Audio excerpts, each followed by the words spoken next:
Hey, what's up, sports bettors? It's Matt Modi with OddsJam, and we're going to bet some baseball in this video. So, just to do a little bit of a recap from yesterday, my picks went 2-2, but thanks to my big one hitting my 5 unit mix slam at plus 133 odds, I did have a profit of over $100. This Nationals money line loss was very painful because they took the 1-0 lead in the top of the 10th, then blew it in the ninth, blew it in the 10th, gave up 2 runs, lost 2-1. But that's okay. I'll take a profitable day, especially a $100 profitable day, any day of the week. So for this video, like I said, let's bet some more baseball. So for baseball, I've been working out a strategy the past couple days that has been pretty effective. If you take out all these yes run first inning ones that I took 2 days ago, my profits for baseball have been pretty good with this strategy. And the strategy is pretty simple. It's betting money line bets, it's betting pitcher props specifically, and then sometimes I'll dabble in the no run first inning, but it seems like those haven't been successful for me, so I'm not going to touch a yes run, but I might dabble in a no run because I have had more success specifically with no run. But first and foremost is always money line. Those are the most important ones. Those are the ones where I have had the most success because you generally have the tightest markets, so I put the most on them. So I literally control F money line, and here we go. First one, Philadelphia Phillies money line against the Brewers. So the odds on this on WinBet are plus 152. The OddsJam line with the VIG removed, and the OddsJam line is pulled from the most accurate bookmaker in the world, has this at plus 148. So that gap gives this bet positive expected value. And for baseball reasons, the Phillies have just been on a roll. Since they fired their manager, since they fired Joe Girardi, they've won 6 straight. Now, I don't know if they can keep the run alive again against the Brewers, but let's see what we're working with. So the OddsJam line, and I should back up. What I'm doing now is just looking into the markets themselves. I like to see where every other book has this priced at, and if we're truly getting a discrepancy, then I will. Then this is a bet that I will take. And this one looks pretty good. So again, the OddsJam line has it at plus 143. Looks like every other book has it closer to the OddsJam line, except for Caesars, which has it at plus 150. But every other book, plus 140, plus 140, plus 143, plus 144, plus 145, all closer to the OddsJam line, which tells me that this win bet of plus 152 is a true outlier. Now, I am a little bit nervous banking on the Phillies to win a 7th straight game. So I'm going to take this one, but I'm not going to put the full 5-unit mix slam on it. I'm actually going to put 3 units on this one. I'm going to put $75. But I will take this bet, the Philadelphia Phillies, my Fightin' Phils money line. Place bet, and we are good to go. Philadelphia Phillies money line, 3-unit play, which is $75 for me, has been placed. So now I just need to add this to my bet tracker. This bet tracker is something that OddsJam offers for free. I'll definitely recommend checking it out if you haven't already. It tracks all your bets for you, which is what a bet tracker does. It tells you your total profit and loss. It tells you how often you're beating the closing line, which is based off of the OddsJam perfect line, the no big odds. And if you want to go to my home screen, this all comes from the OddsJam bet tracker. So up about over 12K overall. Pending bets, ROI, all that good stuff. Another thing that's cool is the pending bets that you see here. The OddsJam, the bet tracker will auto grade it for you. So you don't need to manually go in and mark any as won or lost, which is nice because for me, I'm taking positive EV bets kind of as the day goes on. So it's nice the fact that I don't need to manually go in and mark any as won or lost. The OddsJam bet tracker does that for me. So definitely recommend checking that out. It's completely free to use. So the first money line play is the Phillies, which I've locked in. Looks like the next one is the Dodgers against the White Sox. Now this one has a super tight market at 9 cents. That's really good. Anything below 15 is McSlam worthy. And this one at 9 cents is really good. So let's open this in a new tab. Again, check out the odds. So FanDuel has it at minus 112. The OddsJam line has it at minus 120. And it actually looks like every other book prices this even more favorably towards the Dodgers. So getting it at minus 112 on FanDuel is a pretty good outlier. The only one that's close is WinBet at minus 118, but it's still closer to the OddsJam line, which is at minus 120. So I think this is an awesome bet. This one I will put the full 5-unit McSlam on, which is $125. So I will lock this one in on FanDuel. $125, Dodgers money line.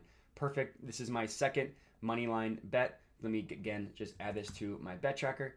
Click save, and we're good to go. So I'll give this one more refresh see if there are any more money line bets, which there are not, which is fine. So the next one I want to check out, I do want to look at any no run specifically, first inning bets. It seems as though the OddsJam, the perfect line, seems to be more heavily favored towards the over, which is something that I find interesting. I haven't had success specifically taking yes run, but I have had success taking no run. So I want to see if there's anything specifically no run first inning, but it doesn't look like there is. Looks like there's a yes for the Phillies and there's a yes for the Dodgers.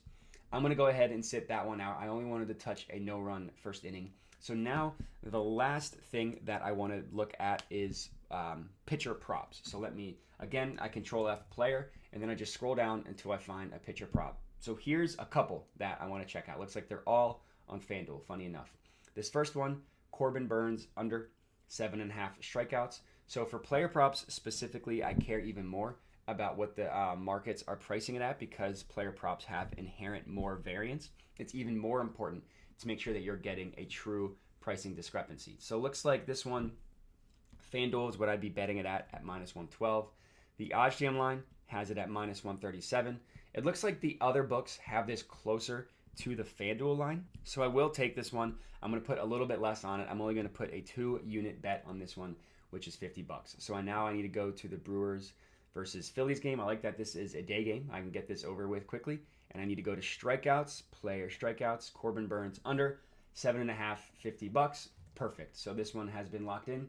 I did look up his stats. He's only hit this once in his last 6 or 7 starts. So I do think that is pretty good value, getting him to go under. So now I need to add this to my bet tracker. This is my third bet of the day, my first player prop, 2 moneyline bets. So let's refresh this and let's keep searching for another. So here's another strikeout one. This one's an over. Garrett Cole, again on FanDuel, which is funny. And same logic here. Let's look into the lines. Let's see what we're getting this priced at. So Garrett Cole over 7.5. Now this one is a much, much better discrepancy. So OddsJam has it at minus 145. FanDuel has it at minus 112. Every other book has it pretty significantly closer to the OddsJam line, with the closest one being DraftKings at minus 135. Garrett Cole is a stud pitcher. The Twins are good, but Garrett Cole's a stud, so I actually do like this one a lot. This one will be a 3-unit play for me, which will be $75. So I need to go to the Twins versus the Yankees, and let me just go to player strikeouts and lock this one in. Garrett Cole over 7.5, minus 112, perfect. Place bet, and we're good to go. So this is my 4th bet, my second player prop. So 75 on this one. Click save here. Now let me refresh, do the same thing. So I will have this one, Trevor Rogers under 4.5, be my last play specifically for these player props. Let's see, of course, before I lock it in, what the markets are looking like. So Trevor Rogers under, same thing here. This is an awesome, awesome discrepancy. OddsJam line has it at minus 133. DraftKings has it minus 130. Caesars, I guess, has it kind of more in the middle. So it's actually not as much of a discrepancy as I initially thought. It still is a good bet, so I will take this, but this will be another 2-unit play for me as opposed to a 3-unit one. And my general philosophy regarding player props is I generally don't put more than 3 units on a player prop unless I really, really like it. Then I will put 4, but I never put the 5-unit McSlam on a player prop just because the variance is too high and it's a little too risky. So this is my 3rd player prop, my 5th bet total. Let me add this to my bet tracker, $50. Perfect. So now let me just give this one more refresh. I'm going to look at money line, see if there's any more money line bets for me on here. It looks like there is Tampa Bay Rays minus 173. I've actually already taken this. I took it last night, but if it is plus EV, I will take it again. Minus 173 odds, I don't particularly enjoy, but you can see every other book has it priced in the minus 180s. So this minus 173 is actually a pretty good outlier. So I will go ahead and take this on WinBet. I'm going to put close to the 5-unit McSlam. I'm just going to put 120 on this one, mostly because that's all I have left in my WinBet account as of right now, as you can see. So I don't want to add more money just to put the 5-unit McSlam. So I'm just going to put 120 on this one, close enough. And this will be my official last bet. So now let me just add this to my bet tracker again, minus $120. And that's going to be it. So I got 6 bets total, 3 money line, 3 player props. I like the symmetry there. So if you're tailing, I would love to hear it. Please let me know. You can hit me up at my Twitter handle that is now on the screen here. You can also comment on the video, let me know you're tailing that way. Other than that, would appreciate if you could like the video and subscribe to the OddsJam YouTube channel. But that is all I got for you. So thank you guys for watching, and have a good one.